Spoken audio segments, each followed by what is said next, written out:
विष्णुपादाय कृष्णप्रेष्ठाय भूतले श्रीमते जयपताका स्वामिनीति नामिने नमो आचार्यपादाय निताय कृपापदायिने गौरकथा धामोदय नगर गामतारिणे नमो विष्णुपादाय कृष्णप्रेष्ठाय भूतले श्रीमते भक्तिवेदान्त स्वामिनीति नामिने नमस्ते शाश्वते देवे गौरवाणी प्रचारिणे निर्विशेष शून्यवादी पाश्चात्य देशतारिणे श्रीमद्भगवद्गीता द्वितीय अध्याय सांख्ययोगेर 61 नम्बर श्लोक तानि सर्वाणि संयम्य आसीत् मत्परो वशे हि यस्य इन्द्रियाणि तस्य प्रज्ञा प्रतिष्ठिता।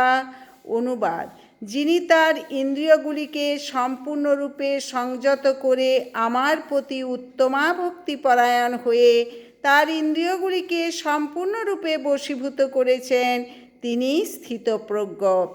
বহুপাদ তাৎপর্য ভক্তিযোগী যে শ্রেষ্ঠ যোগ তা এখানে স্পষ্টভাবে ব্যাখ্যা করা হয়েছে। কৃষ্ণ ভক্তি ছাড়া ইন্দ্রিয়কে সংযত করা যায় না। ইতিপূর্বেই উল্লেখ করা হয়েছে মহা তেজস্বী দুর্বাসা মুনি অকারণে মহারাজ অম্বরীশের প্রতি ক্রুদ্ধ হয়ে তার ইন্দ্রিয় সংযম হারিয়ে ফেলেছিলেন। পক্ষান্তরে মহারাজ অম্বরীশ দুর্বাসার মতো শক্তিশালী তপস্বী ছিলেন না, কিন্তু তিনি ছিলেন কৃষ্ণভক্ত। অন্তরে ভগবানের ধ্যানে মগ্ন থেকে তিনি দুর্বাসার সমস্ত অত্যাচার ও অপমান নীরবে সহ্য করেছিলেন এবং তার ফলে তার জয় হয়েছিল। শ্রীমদ্ ভাগবতে 9:4-18-20 বর্ণিত নিম্নোক্ত গুণাবলীর অধিকারী হওয়ার ফলেই মহারাজ অম্বরীশ তার ইন্দ্রিয়গুলিকে দমন করতে সক্ষম হয়েছিলেন।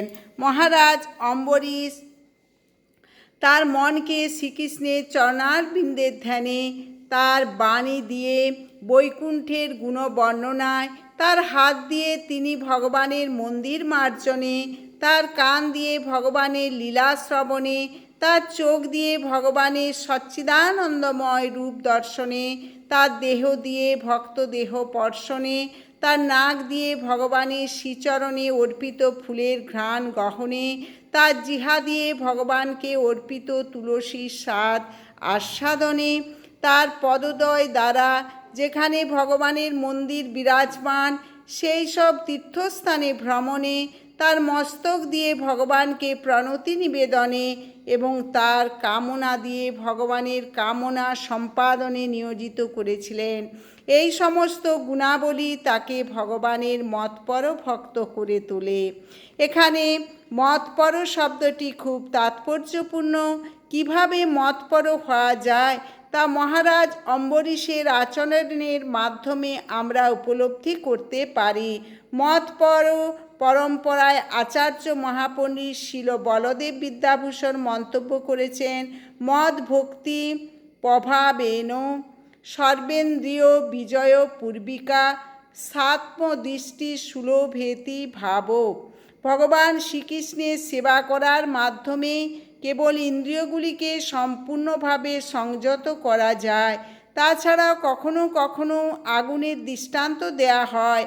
একটি আগুনের শিখা যেমন একটি ঘরের মধ্যে সব কিছু পুড়িয়ে ফেলতে পারে, তেমনি যোগীর হৃদয়ে অবস্থিত ভগবান শ্রীবিষ্ণু তার অন্তর থেকে সব রকমের কলুষতা দহন করেন। যোগসূত্রেও ধ্যানের প্রণালী বর্ণনা করে নির্দেশ দেওয়া হয়েছে যে ভগবান শ্রীবিষ্ণুকে ধ্যান করতে শূন্যকে ধ্যান করার কোনো কথাই বলা হয়নি। যে সমস্ত তথাকথিত যোগী শ্রীবিষ্ণু ছাড়া অন্য কিছু ধ্যান করে তারা কোনো অলীক ছায়ামূর্তির দর্শন করার আশায় অনর্থক সময় নষ্ট করে থাকে, কিন্তু যারা পরমার্থ সাধনের প্রয়াসী তারা কেবল ভগবদ্ভক্তি আকাঙ্ক্ষা করেন, সর্বতোভাবে ভগবানের সেবায় নিজেদের নিয়োজিত করেন। এটিই হচ্ছে যোগের প্রকৃত উদ্দেশ্য। হরে কৃষ্ণ কৃষ্ণ কৃষ্ণ হরে হরে, হরে রাম রাম রাম হরে হরে।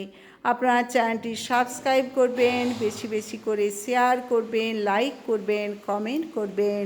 হরে কৃষ্ণ।